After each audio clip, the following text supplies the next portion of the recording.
Hi అండి. ఎలా ఉన్నారు? ఏం చేస్తున్నారు? Welcome back to our channel smart life Shri. అందరూ కూడా భగవంతుని దయ వల్ల చాలా చాలా బాగుండాలని మనస్ఫూర్తిగా అయితే కోరుకుంటోంది మీ స్మార్ట్ లైఫ్ శ్రీ. సో ఎప్పట్లాగే ఒక మంచి కొత్త వ్లాగ్తో మీ ముందరకైతే వచ్చేసానండి. సో ఎర్లీ మార్నింగ్ డే చేసుకునే ప్రతి పనిని కూడా మనం షేర్ చేసుకుంటున్నట్లే మరొక చక్కటి ఇంట్రెస్టింగ్ వ్లాగ్లో డే మొత్తం చేసుకునే పనులతో పాటు పని ఒకటే కాదండి, చేసుకునే పనిలో మనం చిన్న చిన్న టిప్స్, అలాగే ఇంట్లో చేసుకునే ప్రతి పని కూడా సులువుగా ఎలా చేసుకోవాలి, అలాగే వంటలు ఎలా చేసుకుంటే 10 నిమిషాల్లో మనం లంచ్ బాక్స్లని ప్రిపేర్ చేసుకుని ఎలా ఇవ్వచ్చు, ఇవన్నిటితో కూడిన మంచి చిట్కాలతో మీ ముందుకి ఎప్పట్లాగే వచ్చేసింది మీ స్మార్ట్ లైఫ్ శ్రీ. సో ఎప్పట్లాగే మీ అందరూ కూడా మన వీడియోస్ని ఆదరించి కొత్త వాళ్ళైతే సబ్స్క్రైబ్ చేసుకుని పక్కనే ఉన్న బెల్ ఐకాన్ క్లిక్ చేసేయండి. అలాగే అందరూ కూడా లైక్ చేయాలని, ఈ వీడియోలో ఏ పాయింట్ నచ్చినా కూడా వెంటనే లైక్ చేసి మనస్ఫూర్తిగా మన ఛానల్ని ముందుకు తీసుకువెళ్ళాలని, మరిన్ని కుటుంబ సభ్యులు మన ఛానల్కి రావాలని కోరుకుంటూ మరి ఇంట్రెస్టింగ్ వ్లాగ్లోకి అయితే వెళ్ళిపోదామండి. సో మార్నింగ్ ఎప్పట్లాగే అయితే లేచాను, ఒక చక్కటి ముగ్గుతో అయితే స్వాగతం పలుకుతూ అందరూ కూడా మన స్మార్ట్ లైఫ్ శ్రీ ఛానల్లోని ఓపెన్ చేసి మరి ఈ ఛానల్లో ఈరోజు ఈ వీడియోలో ఒక 2 మంచి చక్కటి చిట్కాలతో కూడా మరి మనం షేర్ చేసుకుందాం మన మంచి వ్లాగ్ని. సో మార్నింగ్ లేచి ఎప్పట్లాగే అయితే బయట ముగ్గు అనేది పెట్టేసుకున్నానండి. ఇక లంచ్ బాక్సుల ప్రిపరేషన్లోకి వచ్చే ముందే స్నానం అది చేసి ఇంటిని శుభ్రం చేసుకున్న తర్వాతే మనం మన కిచెన్లోకి వెళ్ళడం ఎప్పుడు కూడా అలవాటు. అంతకన్నా ముందర లంచ్ బాక్సుల కన్నా ముందర దేవుణ్ణి అది శుభ్రం చేసుకుని క్లీన్ చేసుకున్న తర్వాత దేవుడికి దీపారాధన చేసుకుని పూజకి సంబంధించిన అన్నింటినీ కూడా ప్రిపేర్ చేసుకుని దీపారాధన చేసుకుని పంచోపచార పూజ చేసుకున్న తర్వాతే మన కిచెన్లో పని అనేది ప్రారంభమవుతుంది. ఎప్పుడూ అంతే కదండి. మరి అలాంటి ఈరోజు పొద్దున్నే లేచి పనులన్నీ కూడా చకచకా చేసేసుకున్నానండి. ఏ కాలమైనా పొద్దున్నే 1 గంట ముందు, మనది కాదు 1 గంట అనుకుని లేస్తే, అది వేసవకాలమైనా వర్షాకాలమైనా శీతాకాలమైనా కాలం ఏదైనా కానివ్వండి, పనులైతే మాత్రం ఎప్పుడు ఒకలాగే ఉంటాయి.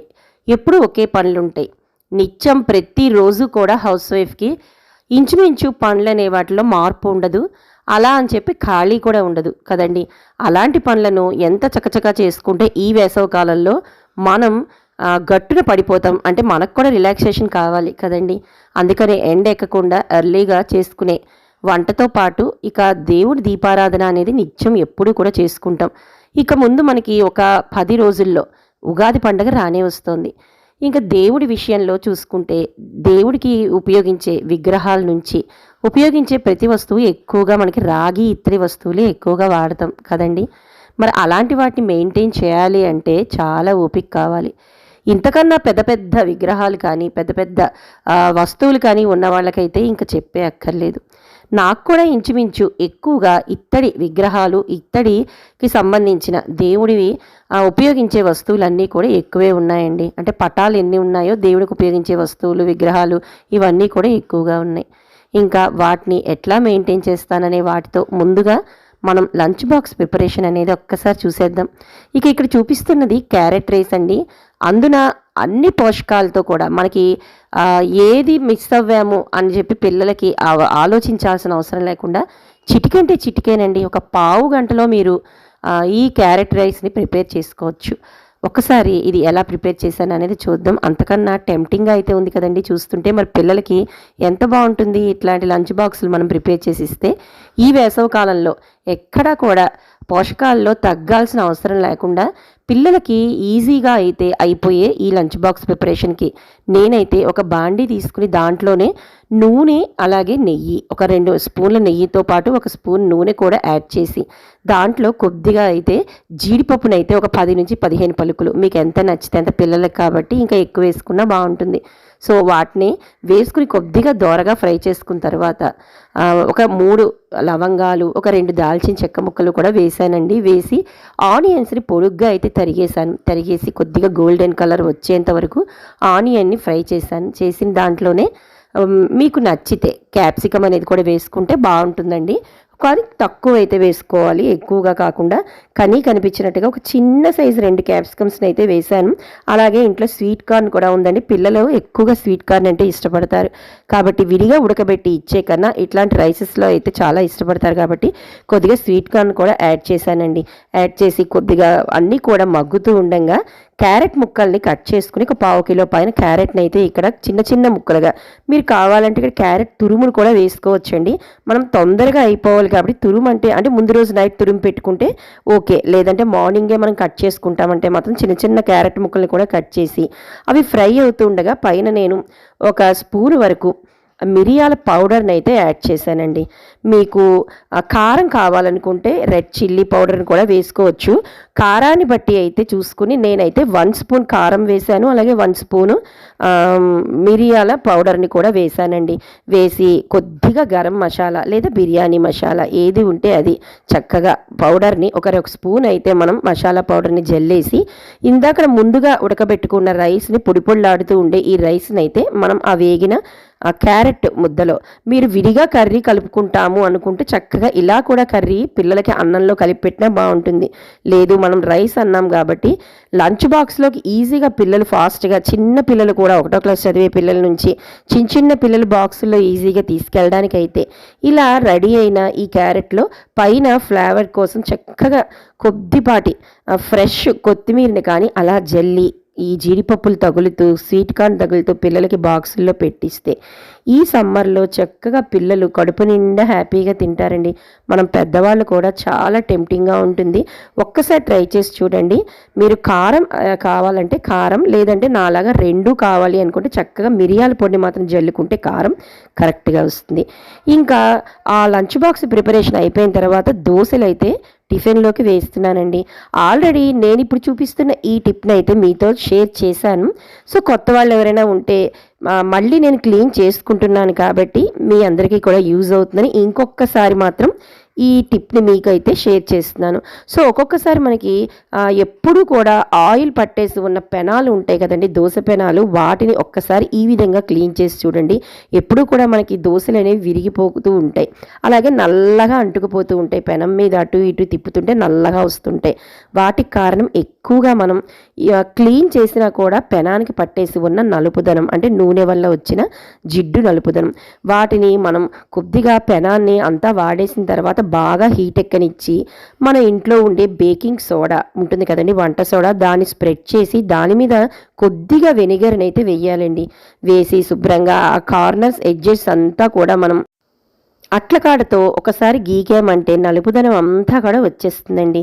ఇక చల్లారిన తర్వాత మనం ఏ లిక్విడ్ని అయితే అంట్లు తోవడానికి యూజ్ చేస్తామో ఆ కొద్దిపాటి లిక్విడ్ని అయితే వేసుకుని మనం స్క్రబ్బర్తో క్లీన్ చేసుకుంటే ఒకసారి చూడండి మనకి ఈ పెనం మీద ఈ లైట్గా అంటుకుపోయిన ఎంత జిడ్డు అనేది కూడా ఈజీగా అయితే బయటకు వచ్చేస్తుంది. మీకు వీడియోలో కనిపించే ఉంటుంది, ఒకసారి వాటర్ వేసి చూపిస్తాను. సో పెనం అనేది మనకి ఎప్పుడు కూడా మనం ఎంత తోమినా కూడా ఎక్కడో ఒకటి జిడ్డు అనేది పట్టేసి ఆ నలుపుదనం వల్లే దోశలు అనేవి మనకి పాడైపోతూ ఉంటాయి, నల్లగా కూడా వస్తుంటాయి. ఒకసారి ఈ చిన్న టిప్ని ట్రై చేసి చూడండి. దోశలు అనేవి నలుపుదనం అస్సలు రాకుండా పెనం ఎప్పుడు కూడా క్లీన్గా ఉంటుంది. ఇంకొకటి ఏంటంటే ఎప్పుడైనా మనం పెనం మెయింటైన్ చేసేటప్పుడు అట్ల పెనాన్ని చక్కగా రుద్ది క్లీన్ చేసుకున్న తర్వాత ఒక పొడి క్లాత్తో తుడిచేసుకుని ఒకసారి ఎండలో పెట్టుకుంటే ఎప్పుడు కూడా ఫ్రెష్గా దోశలు అనేవి నలుపుదనం రాకుండా విరిగిపోకుండా నీట్గా అయితే వస్తాయండి. ఈ టిప్ను ఉపయోగించి ఎన్ని రోజుల నుంచి, ఎన్ని ఏళ్ల నుంచి ఈ పెనాన్ని నేనైతే యూస్ చేస్తున్నాను. సో ఈ టిప్ నచ్చిందని అనుకుంటున్నాను. ఆల్రెడీ షేర్ చేసిన టిప్ అయినా కొత్త వాళ్ళు చూస్తారని, వాళ్ళు కూడా యూజ్ అవుతుందని ఇది మాత్రం నేను ఈ వీడియోలో షేర్ చేశానండి. సో ఇంకా మొత్తం లంచ్ బాక్స్ ప్రిపరేషన్ అంతా కూడా అయిపోయింది. అలాగే మార్నింగ్ రోజు చేయాల్సిన పనులు అన్నీ కూడా అయిపోయాయి. అన్ని గదులు కూడా నీట్గానే ఉన్నాయి. ఇంకా పండగ దగ్గరికి వస్తుంది కాబట్టి అందరికీ కూడా యూజ్ అవుతుందని దేవుణ్ణి క్లీన్ చేసుకునే, ఇందాక మనం అనుకున్నాం కదండి స్టార్టింగ్లోనే, ఇత్తడి విగ్రహాలు లేదా ఇత్తడి దేవుడికి ఉపయోగించే వస్తువులు లేదా ఇంట్లో వాడే వస్తువులు ఏదైనా కూడా 2 నిమిషాల్లో చిటికెలో క్లీనింగ్ అయిపోయే చాలా వరకు మనం షేర్ చేసుకున్నాం. ఈరోజు ఇంకొక కొత్త టిప్ని అయితే చూద్దాం. ఒక బౌల్లోకి అయితే మనం షాంపూ అనేది యూస్ చేస్తాం కదండి, మీరా షాంపూని అయితే తీసుకున్నాను. ఇక్కడ మీరా షాంపూ అయితే నాకు బాగా అయితే వర్క్ అవుతుందండి. సో మీరా షాంపూలో కొద్దిగా వాటర్లో, ఇదైతే కూల్ వాటరేనండి, హీట్గా అంటే హాట్ వాటర్ అయితే మాత్రం కాదు. దాంట్లో మనకి నిమ్మ ఉప్పు అని చెప్పి మనకి సూపర్ మార్కెట్స్లో వాటిలో అమ్ముతూ ఉంటారు. అలా ఇంకా నార్మల్ ఉప్పు కూడా కలపాల్సిన అవసరం లేదు. ఇది కొంచెం క్రిస్టల్గా అయితే ఉంటుందండి. దాన్ని మనం కొద్దిగా వాటర్లో వేసి ఒక 2 నిమిషాలు ఉంచామంటే అది మామూలుగా మనకి కరిగిపోతుంది. ఇక్కడ మీకు చూపిస్తున్న రాగి పంచపాత్ర చూశారు కదండి. మొదట అంటే నాకు ఎక్కువగా దేవుడి వస్తువులు ఎప్పుడు ఇలా క్లీన్ చేసుకోవటం వల్ల సాధారణంగా ఎక్కువగా నలుపు అనేవి పట్టేయవు. మీరు నా వీడియోస్ ఏదైనా కూడా చూసుకోవచ్చండి. దేవునికి సంబంధించినవన్నీ చూపిస్తున్నప్పుడు ఎప్పుడు కూడా నా వస్తువులు నీట్గానే ఉండడానికి కారణం నేను వాష్ చేసుకునే ఈ పద్ధతితో పాటు వాష్ చేసిన తర్వాత నేను ఎప్పుడు కూడా చెప్తూ ఉంటాను, మీరు పొడి క్లాత్తో మాత్రం వెంటనే తుడిచేసుకోండి. అప్పుడు ఎన్ని నెలలైనా కూడా ఎలాగా మనం నెలల తరబడి ఉంచకపోయినా ఒకవేళ క్లీన్ చేసుకొని కొద్దిగా ఆలస్యమైనా మనం ఇత్తడి వస్తువులు కానీ రాగి వస్తువులు కానీ ఎప్పుడు కూడా ఇలాగే అయితే ఉంటాయండి. సో కొద్దిపాటి వాటర్ చిన్న బౌల్లో అయితే వేసి చిన్న వస్తువులు చూపిస్తున్నాను. ఇప్పుడు పెద్ద సింహాసనం అవి ఒకసారి చూపిస్తానండి క్లీన్ చేసేటప్పుడు. ఈ చిన్న బౌల్లోనే ఇందాక చెప్పినట్టుగా వాటర్ వేసుకుని కొద్దిగా మీరా షాంపూని వేసుకున్నాను. అందులోనే నిమ్మ ఉప్పుని కూడా వేసుకుని ఒక 2 మినిట్స్ తర్వాత ప్రతి వస్తువు ఇక్కడ మీకు హ్యాంగింగ్ దీపాలు అనేవి ఉన్నాయండి. మన ఆంజనేశ్వర స్వామి మన ఇంట్లో మీరు ప్రతిసారి చూసే ఉంటారు. అటు ఇటు కూడా హ్యాంగింగ్ దీపాలు పెట్టుకుంటాను. అవి చూశారు కదండి, ఎలాంటి జిడ్డు ఉన్నా అది అసలు విడిగా మళ్ళీ తిరిగి సబీనా కానీ వింబార్ కానీ ఏది వేసుకుని తోవాల్సిన అవసరం ఉండదు. జిడ్డు కూడా ఇందులోనే పోతుంది. మనకి ఆ నురక వస్తుంది కదండి, దానివల్ల జిడ్డు పోతుంది. అలాగే నిమ్మ ఉప్పు వల్ల ఎంత షైనింగ్గా వస్తుంది అంటే మీరు అన్ని సబీనా కలుపుకుని లేదా పీతాంబరి కలుపుకుని ఇంకా రకరకాల అంటే నేను కూడా ఒక 4 to 5 మెథడ్స్లో అయితే చూపించానండి దేవుని క్లీనింగ్ వస్తువులు. ఇది అయితే ప్రతిరోజు కూడా చేసుకునేందుకు కూడా చాలా ఈజీగా ఉంటుందండి. ఇక ఈ ఆలస్యం ఎందుకు, ఈ ఉగాదికి ఒక్కసారి ట్రై చేసి చూసేయండి. ఇప్పుడే ఈ వీడియో అవ్వంగానే కూడా మీరు ట్రై చేయొచ్చండి. ఇక చిన్న చిన్న విగ్రహాలను కూడా మీరు అన్నపూర్ణదేవి విగ్రహం కూడా చూడొచ్చు. ఇక్కడ ఎంత నల్లగా అయిపోయిన ఇత్తడి అలాగే మన రాగి వస్తువు అయినా కూడా మీకు చాలా హ్యాపీగా ఇలా వాటర్ కానీ పెట్టుకుని ఒకసారి దాంట్లో కానీ ముంచితే రుద్దాల్సిన అవసరం లేదండి. ఇదిగో మీ కళ్ళ ముందే ఒకసారి చూపిస్తున్నాను కదా, మనకు ఆ రౌండ్ తిప్పి ఆ వాటర్ని ఇలా క్లీన్ చేసామంటే మన ఇత్తడి వస్తువులు అప్పుడే షాప్ నుంచి కొని తెచ్చుకున్నాము అన్నంత షైనింగ్ అయితే ఉంటాయండి. ఇది మీకు ఎక్కడా కూడా నేను ఎడిట్ చేయలేదు, డైరెక్ట్గా అయితే చూపిస్తున్నాను. సో ఇలా 2 నిమిషాల్లో ఎన్ని వస్తువుల్ని కూడా చకచక అందులో మనకి పండగ సమయం అంటే కొద్దిగా టైం తీసుకుని నెమ్మదిగా చేసుకుంటాం. కానీ అప్పుడప్పుడు 15 రోజులకు ఒకసారి కానీ ఏదైనా ఎమర్జెన్సీగా కానీ దేవుడి వస్తువులు తోవాలి లేదంటే ఇంట్లో వాడే ఇత్తడి రాగి వస్తువులు తోముకోవాలి అంటే మాత్రం మీరు ఈ చిన్న టిప్ని ఇలా కానీ యూస్ చేస్తే ఎక్కువగా కష్టపడి చేతులు మండేంతగా రుద్దాల్సిన అవసరం లేకుండా మ్యాజిక్ వాటర్ లాగా దాంట్లో ముంచి తీస్తే మాత్రం ఈజీగా ప్రతి ఏ వస్తువైనా కూడా క్లీన్ అయిపోతుంది. ఇదిగోండి మనకి గంగాజలం అమ్ముతారు కదండి, కాశీ చెంబు అంటాము, ఇందులో గంగాజలం ఆదండి. అది కూడా ఎంత నీట్గా అయిపోయిందో చూసారా. ఇక మా ఇంట్లో ఉండే దేవుడి సింహాసనాన్ని ఒక్కసారి చూపిస్తున్నాను. దేని కూడా దాంట్లో ముంచాను, కొద్దిగా పెద్ద బౌల్లో అయితే వేసుకున్నానండి వాటర్ని. మీ కళ్ళ ముందే ఒకసారి నేను ముంచి అనేది చూపిస్తాను. ఇది బాగా నల్లగా అయిపోయినవి అయితే తెలుస్తాయని అంటారు. ఇది కూడా ఒకసారి మీరు దగ్గరగా అబ్జర్వ్ చేస్తే తెలుస్తుంది. ఇందాక చూసారా ఇటు సైడ్ వినాయకుడు ఉంది కదండి మనకి ముద్ర, అటువైపు నల్లగా ఉన్నది కూడా ఈజీగా అయితే అయిపోయిందండి. ఇలా 4 వైపులా కూడా నేను అదే వాటర్లో ముంచి క్లీన్ చేసుకుంటున్నానండి. ఇంత నల్లగా అయిపోయే వరకు ఏ దేవుడి వస్తువుని ఉంచనండి. నేను ప్రతి 15 రోజులకు ఒకసారి క్లీన్ అయితే చేసేసుకుంటుంటాను చిన్న చిన్న వస్తువులు. ఇక ఇలాంటి సింహాసనాలు అలాంటివి ఏంటంటే నెలకు ఒకసారి మాత్రం తప్పకుండా క్లీన్ చేసుకుంటాను. కాబట్టి నాకు ఇంట్లో వాడే వస్తువులైనా లేదా దేవుడి వస్తువులైనా ఎప్పుడూ కూడా ఇంత నీట్గానే ఉంటాయండి, నల్లబడ్డం అంటూ అసలు ఉండదు. ఇక ఈ గోమాత కూడా ప్రతిసారి మన దేవుడి సింహాసనాల దగ్గర పక్కన మీరు చూస్తూనే ఉంటారు.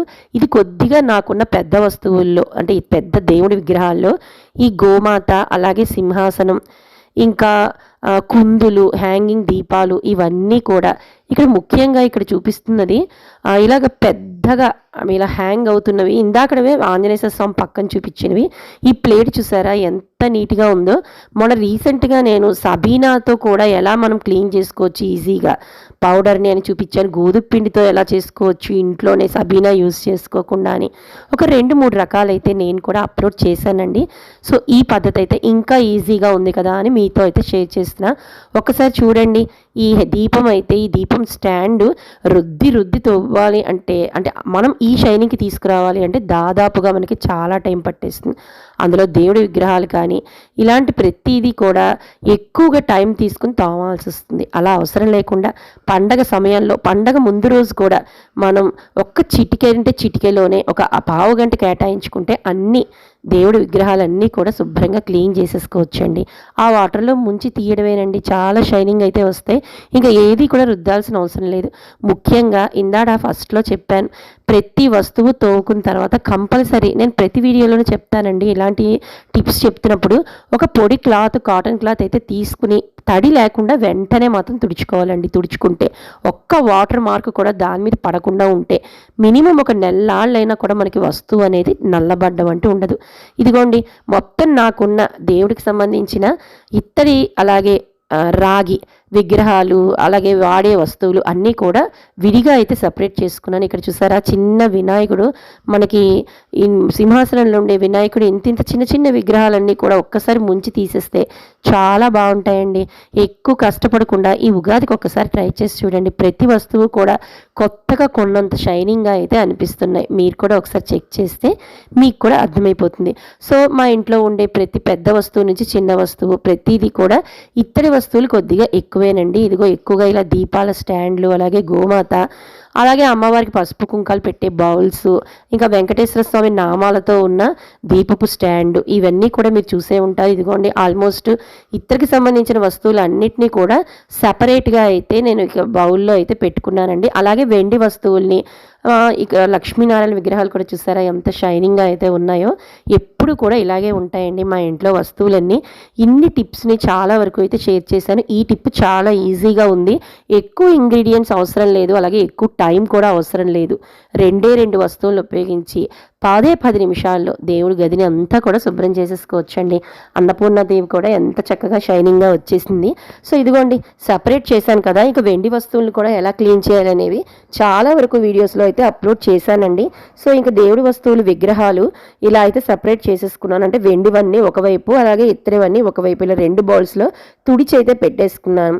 ఇక పటాలన్నింటినీ కూడా నేను క్లీన్ చేసుకునేటప్పుడు కొద్దిగా వాటర్లో జవ్వాది పౌడర్ ఉంటుంది కదండి, అలాంటి జవ్వాది పౌడర్ని లేదంటే చిటికెడు సువాసన వచ్చే మనకి పచ్చకర్పూరం వేసుకున్న తర్వాత దాంట్లోనే రోజ్ వాటర్ ఉంటుంది కదా, రోజ్ వాటర్ని మిక్స్ చేసి ఒక క్లాత్ తీసుకుని కొద్దిగా పసుపు కూడా వేసుకుని అన్ని విగ్రహాలని కూడా క్లీన్ చేసేసుకుంటానండి. మంచి సువాసన వస్తాయి పటాల నుంచి.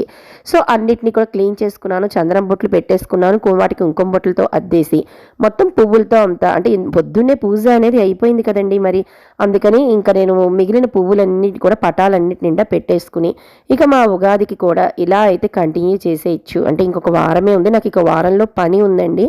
అందుకని చెప్పి నేను ఇంక దగ్గరికి వచ్చేసింది కాబట్టి దేవుడి సామాన్లన్నీ కూడా శుభ్రం చేసేసుకున్నానండి.